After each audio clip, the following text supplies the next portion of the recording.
8 de la noche, 2 de abril de 2003. Penitenciaría Estatal de Oklahoma, McAlester. Para esta hora, al día siguiente, el Estado pondría fin a la vida de Scott Hayne. Tenía 32 años. Pero el acto que selló su destino lo cometió a los 17. Un silencio pesado reinaba en el corredor de la muerte. En una de sus celdas más antiguas, Scott yacía boca arriba, mirando al techo, callado, retraído, inmóvil. Había pasado 15 años y 5 meses en ese lugar, envejeciendo como un fantasma atrapado entre la adolescencia y el olvido. Y ahora, mientras el reloj avanzaba sin pausa, el pasado regresaba, más fuerte que los guardias, más cortante que las puertas de acero. Se suponía que ya no debía estar allí. No según sus abogados. No según la defensa basada en su infancia, a la que se habían aferrado durante años. Porque cuando cometió el acto que marcaría su vida para siempre, Scott Hayne ni siquiera había cumplido los 18. Tenía 17 años y unos pocos meses. Legalmente seguía siendo menor de edad. Y ese solo hecho había moldeado cada argumento, cada moción, cada apelación desesperada presentada en su nombre. Su equipo de defensa insistió hasta el final que terminar con la vida de una persona que, por definición legal, aún era un niño, violaba la Constitución. Alegaron que el cerebro de los menores seguía en desarrollo y que un crimen cometido por un adolescente nunca debía enfrentarse con la pena capital. Que lo que Hayne había hecho, por terrible que fuera, no era irreparable. Un hombre se mantuvo a su lado hasta el último momento. Stephen Presson, su abogado, no era famoso. No tenía recursos ilimitados. Pero seguía presentándose, archivando mociones, defendiéndolo en los tribunales, argumentando, muchas veces solo, contra la maquinaria del Estado. Pero los tribunales no estuvieron de acuerdo, el Estado de Oklahoma tampoco, y uno por uno, los portones que pudieron haberlo salvado se cerraron. Los jueces dictaron que él sabía lo que hacía, que lo había planeado, que su edad no cambiaba lo que había hecho, ni lo que se había perdido. No hubo indulto, no hubo suspensión, no hubo clemencia. El Estado acabaría con su vida, por inyección letal, antes de que el mundo despertara al día siguiente. Pero para entender cómo un joven de 17 años se convirtió en el último menor condenado a esta forma de castigo en la historia moderna de Estados Unidos, y cómo el sistema de justicia lo convirtió en su línea divisoria, hay que retroceder, volver atrás, mucho antes de las puertas de acero y los relojes en cuenta regresiva, antes de los juicios, antes de que el mundo dejara de ver a Scott Hayne como un muchacho, y comenzara a llamarlo alguien que quitó vidas. Tulsa, Oklahoma, 2 de junio de 1979. Scott Allen Hayne vino al mundo rodeado de caos, y quien creyera que su infancia fue una historia de inocencia o de luz, estaba equivocado. Su hogar no era un refugio. Su padre bebía en exceso y pasaba la mayor parte del tiempo ausente. Cuando estaba presente, el ambiente se volvía tenso, malos humores, silencios fríos, moretones que no venían del recreo. Su madre no era mejor. También bebía. Y la ira no se cuidaba solo entre los adultos. Scott la sentía en carne propia. Golpes, empullones, gritos. Y cuando no eran sus padres, era peor. A los 8 años, una niñera abusó de él, sumando otra capa de dolor a una infancia que ya se desmoronaba. A los 9 el daño se profundizó. Su padre, su ejemplo, su guía, le mostró todo lo que un niño nunca debería ver ni tocar. Pero para Scott no hubo advertencia, no hubo rescate. Solo una caída en cámara lenta. La escuela era un caos. Sus calificaciones eran desastrosas. Reprobaba los grados, no podía concentrarse, y se iba quedando atrás con cada trimestre. A los 13, se rindió por completo. Abandonó los estudios. El sistema lo soltó, y el cuero a la deriva.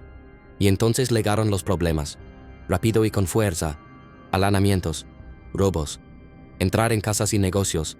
En su temprana adolescencia, Scott entraba y salía de centros de detención juvenil como si fueran una puerta giratoria. Se escapaba constantemente, deslizándose por grietas que al sistema no le interesaba tapar. No había ancla, ningún adulto que lo guiara. Solo un niño creciendo en la oscuridad, enojado, herido y perdiéndose cada vez más. Y lo peor aún estaba por venir. Durante esos años adolescentes, frágiles y acelerados, la caída de Scott se hizo más profunda. La calle se convirtió en su aula, y su padre en su maestro.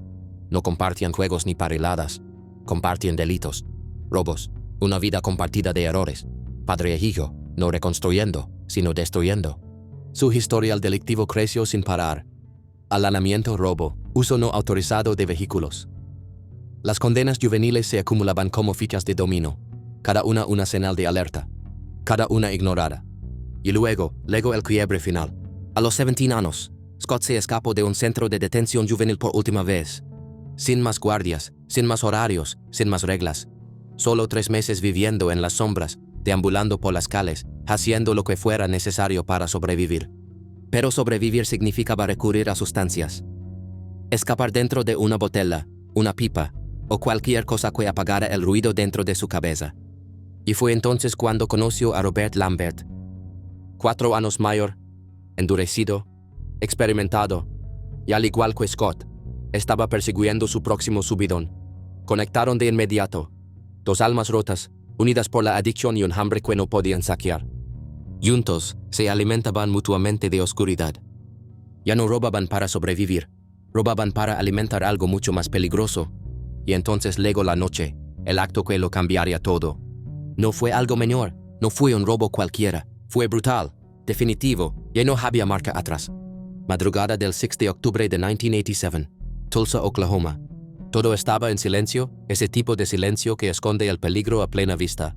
Afuera de un bar local, Laura Lee Sanders, de 26 años, estaba sentada en su auto, conversando con un amigo, Michael Houghton. ¿Debió haber sido una noche normal? Nada más que una charla entre 2 personas bajo las luces tenues del estacionamiento. Pero a pocos metros, 2 jóvenes los observaban. Scott Allen Hine, con solo 17 años, y Robert Wayne Lambert, de 21, no estaban allí para tomar algo. Estaban merodeando el lugar, esperando el momento justo para robar una casa cercana. Pero al ver a Sanders y Houghton allí, solos y desprevenidos, cambiaron de plan. Al instante, se acercaron al coche, sin dudar, sin avisar. Lambert llevaba un arma blanca, amenazó a Houghton, forzaron su entrada. Hine se deslizó al asiento del conductor y tomó el control. Alejó el auto del bar, lejos de testigos, y se internó en la oscuridad. En algún punto del trayecto, Hine se detuvo. Lo que ocurrió después fue agresivo y repentino. Apuntó con un arma a Houghton. Lo robó, le quitó la cartera, las llaves. Pero Houghton se resistió. Intentó defenderse. Fue entonces cuando Hine lo empujó al maletero y cerró la tapa. Poco después, Sanders, aterrada, indefensa, fue obligada a entrar al maletero junto a él. 2 personas, encerradas, en silencio, mientras la noche continuaba. Con las llaves del camión de Houghton en mano, Hine y Lambert tomaron una nueva decisión. Regresarían al bar, robarían el camión y desaparecerían con ambos vehículos. Lambert se subió al camión y partió, rumbo al oeste, lejos de Tulsa, por los caminos vacíos del condado de Creek. Detrás de él, Hine lo seguía en el auto de Sanders. En el maletero, Laura Lee Sanders y Michael Houghton seguían con vida, aterrados, esperando en la oscuridad. Pero aún no habían terminado, no todavía. Antes de abandonar la esquina, Hine y Lambert comenzaron a sacar las pertenencias de Sanders del auto, ropa, objetos personales, cualquier cosa de valor, y las colocaron en la parte trasera del camión de Houghton. Y luego vino el acto final de crueldad. Uno de ellos se metió debajo del auto y cortó la línea de combustible. La gasolina comenzó a gotear lentamente mientras colocaban una manta y papel periódico debajo. Entonces Hine encendió el fuego. Dentro del maletero, Laura Sanders y Michael Houghton seguían vivos, gritando, golpeando, suplicando ayuda que nunca llegaría. Sus voces fueron ahogadas por el crujir de las llamas y el frío silencio de la noche. Y aún así, Hine y Lambert se alejaron caminando. Pero regresaron solo para mirar, para asegurarse de que el fuego ardiera bien. Y luego desaparecieron en la oscuridad. Se detuvieron en casa de un amigo en Jennings, Oklahoma, y dejaron una bolsa llena con las pertenencias de las víctimas, trofeos de una noche que había pasado de robo a asesinato. Después, retomaron la carretera. El camión de Houghton los llevó al norte, hasta Wichita, Kansas. Allí gastaron el dinero robado, $565, tomados de 2 vidas que ya habían destruido. No se escondieron por mucho tiempo. Para el 9 de octubre, solo 3 días después, ya estaban de vuelta en Tulsa. El dinero se había acabado. El camión ya no era suficiente para mantenerlos invisibles. Esa noche, la ley finalmente los alcanzó. Y esta vez no hubo más escape. 7 a.m., 3 de abril de 2003. Había llegado el día. Pero antes de continuar con sus últimos momentos, considera suscribirte. Siempre hay otro caso, otra historia, otra última hora. El último día de Scott. Años de batallas legales, nuevos juicios y cambios en los estándares jurídicos lo habían llevado hasta aquí. Ahora ya no quedaba espacio para debatir. Scott Allen Hine no había dormido, ni un solo momento, durante toda la noche. Caminó por su celda sin descanso, silencioso, inquieto, desmoronándose hora tras hora. Intentaba mantenerse sereno, esconder el miedo bajo la superficie. Pero la Camila se sentía más cercana con cada respiro. Y ya no podía fingir. Pensaba en el juicio, en cómo empezó todo. 1988. Era apenas un adolescente cuando ocurrió. Él y Robert Lambert habían sido condenados por cargos de homicidio capital. 2 vidas perdidas en un incendio. Y ahora era su turno de rendir cuentas. Pero en 1994 hubo un destello de esperanza. Un tribunal de apelaciones dictaminó que, durante la sentencia original, a Scott Allen Hine se le había negado una información crucial.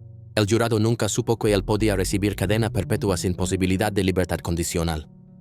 Por eso, el tribunal determinó que merecía una nueva audiencia de sentencia. Era una oportunidad, no libertad. Pero algo. Sin embargo, en esa segunda audiencia, el resultado no cambió. Un nuevo jurado. El mismo veredicto. Mientras tanto, Robert Lambert, el compañero de Hine aquella noche, también había sido condenado a la pena capital, rejuzgado y resentenciado en 1994. Pero en 2005, su caso tomó un giro que Scott nunca viviría para presenciar. El Tribunal de Apelaciones Penales de Oklahoma dictaminó que Lambert era mentalmente retardado, un término legal aún en uso en ese entonces. Bajo ese fallo, su vida no podía ser arrebatada. Su sentencia se redujo a cadena perpetua sin libertad condicional. Scott Hine no tuvo la misma suerte. Inyección letal. Esa era la sentencia, ese era el plan. Pero durante años, sus abogados lucharon. No para excusar el acto, sino para cuestionar la ley misma. Scott tenía 17 años en ese momento, todavía legalmente un menor de edad. Su defensa argumentó que sentenciar a un niño a pena de muerte violaba los estándares cambiantes de decencia. Que el proceso de certificación inversa en Oklahoma, que permitía juzgar automáticamente como adultos a jóvenes de 16 o 17 años por ciertos delitos, era demasiado amplio, demasiado arbitrario, demasiado cruel. Argumentaron que violaba la 8ª enmienda, que prohíbe los castigos crueles e inusuales, que eliminaba la garantía de debido proceso de la 14ª enmienda, que falaba en aplicar la proporcionalidad, que era una ley rota impuesta sobre un niño roto. Pero los tribunales dijeron que no. Una y otra vez, la respuesta fue no. Aún así, su equipo legal siguió adelante. Afirmaron que el sistema de Oklahoma no evaluaba realmente si un menor calificaba para la pena de muerte, que trataba la juventud como un obstáculo, no como un factor atenuante. Que el proceso no diferenciaba entre un chico imprudente y un adulto endurecido. Los tribunales escucharon, revisaron y dictaron sentencia. No, la condena se mantenía. Y ahora la mañana había llegado. Las horas se habían agotado. Las batallas legales habían llegado a su fin. No quedaba nada por pelear, solo esperar. Incluso la clemencia fue rechazada. La Junta de Indultos y Libertad Condicional de Oklahoma negó su último pedido. Su abogado, Stephen Presson, estuvo a su lado en la audiencia, pero luego con poco que ofrecer. Sin nueva evidencia, sin un giro final, sin una defensa bien financiada, no pude presentar un caso creíble de clemencia, admitió Presson. Simplemente no había dinero. Estuvo junto a Scott en cada audiencia, en cada rechazo, haciendo lo que pudo con lo poco que tenía, y permanecería en su rincón hasta el final, presentando documentos, hablando con periodistas, sentado en silencio en esas últimas horas cuando ya no había nada más que hacer. Ya no quedaban más mociones, ni más audiencias, ni más tiempo, solo la fecha, solo la sentencia, y la tranquila certeza de lo que se avecinaba. 6 p.m., 3 de abril de 2003. Penitenciaria Estatal de Oklahoma, McAlester. El sol comenzaba a ponerse, proyectando largas sombras sobre los muros de concreto. Adentro, la cuenta regresiva había comenzado. Ya no en horas, solo en minutos. Y para Scott Allen Hine, la certeza de todo era asfixiante. Seguía en su celda, aún respirando, pero todo se sentía más apretado, más pequeño. Las paredes, el aire, incluso el tiempo. Había caminado de un lado a otro durante toda la tarde, incapaz de sentarse, de descansar. Su cuerpo estaba tenso, su mente giraba entre recuerdos y arrepentimientos que no podía apagar. El miedo se había apoderado de él. No se arrastraba. Avanzaba con fuerza, crudo y creciente. No quería irse, no así. No todavía. Solo unas horas antes, el último destello de esperanza legal se había desvanecido.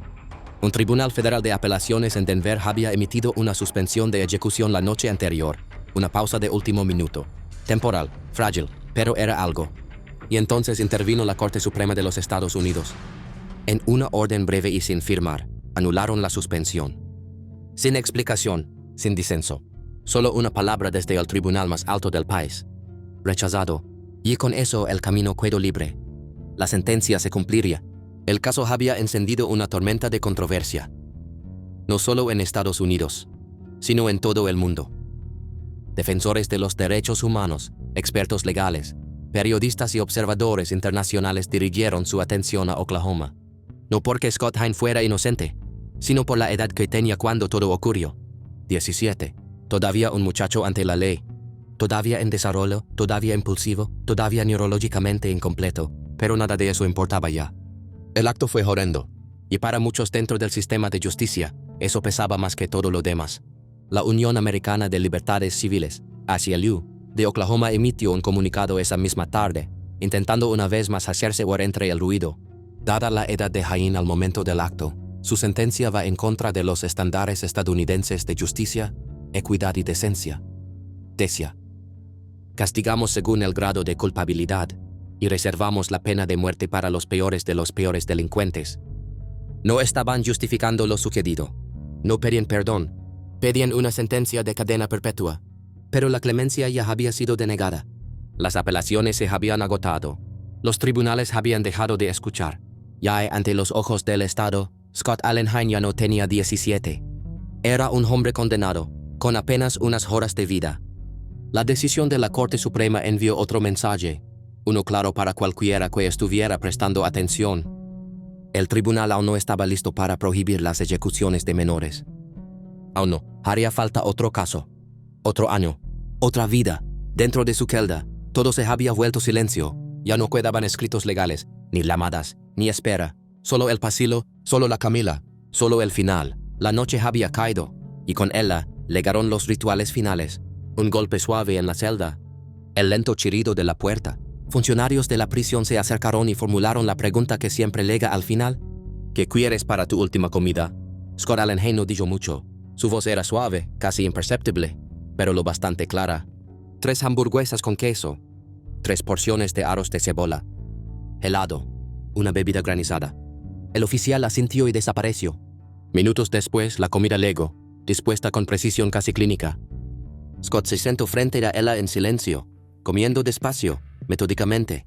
Quizás era hambre, quizás eran los nervios, quizás era esa esperanza calada y desesperada de que, si no terminaba de comer, la noche tampoco tendría que terminar. Pero el tiempo no espera.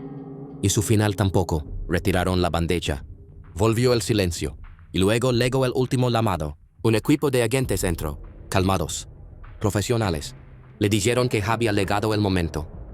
Él no se resistió, pero sus pasos eran inseguros, vacilantes, cargados de miedo. Caminaba lento, con cautela, como si cada paso pudiera retrasar lo inevitable. Pero no podía. Lo condujeron por el pasillo hasta la cámara. A los 32 años, Scott Allen Hine fue sujetado a la camilla. Ajustaron las correas, verificaron los monitores. Todo según el protocolo. El alcaide se inclinó y le hizo la pregunta: ¿tienes alguna última palabra? Scott negó con la cabeza. No, susurró, nada más. Detrás del vidrio, Stephen Presson observaba, impotente. Más tarde diría que a Scott lo habían falado desde el principio, que la ley había trazado su línea demasiado tarde. Entonces comenzó el procedimiento. El cóctel letal entró en sus venas. Uno para sedarlo, otro para paralizarlo, un tercero para detener su corazón. La sala permaneció en silencio. Las máquinas no emitieron ningún sonido. 4 minutos después de que comenzara la inyección, el corazón de Scott Hine dejó de latir. A las 8:35 p.m., fue declarado sin vida. Se convirtió en la persona número 60 ejecutada en Oklahoma desde 1976, el año en que la Corte Suprema de Estados Unidos restableció la pena de muerte. Y luego, menos de 2 años después, todo cambió. En marzo de 2005, la Corte Suprema de los Estados Unidos emitió un fallo histórico en el caso Roper v. Simmons, con una decisión dividida de 5 contra 4. El tribunal determinó que era inconstitucional ejecutar a personas por crímenes cometidos antes de cumplir los 18 años. La sentencia calificó ese tipo de castigos como un vestigio. una práctica obsoleta que violaba la octava enmienda, la cual prohíbe los castigos crueles e inusuales. La práctica de ejecutar a estos delincuentes es un vestigio del pasado y es incompatible con los estándares de decencia en evolución dentro de una sociedad civilizada, escribió el juez John Paul Stevens, acompañado por los jueces Souter, Ginsburg y Breyer. El fallo dejó clara la nueva ley. A partir de entonces, ningún menor de edad podría ser condenado a la pena de muerte en Estados Unidos. Pero para Scott Allen Hine, la ley llegó demasiado tarde. La decisión se dividió según líneas ideológicas. Los 5 que votaron a favor de prohibir la pena de muerte para menores incluyeron al juez Anthony Kennedy, quien emitió el voto decisivo. Los 4 jueces disidentes, Rehnquist, O'Connor, Scalia y Thomas, habían allanado el camino para la ejecución de Hine apenas 2 años antes, y así, Scott Hine se convirtió en algo que nadie planea ser, el último menor de edad ejecutado en la historia moderna de Estados Unidos. Demasiado joven cuando quitó vidas. Demasiado tarde cuando la justicia cambió.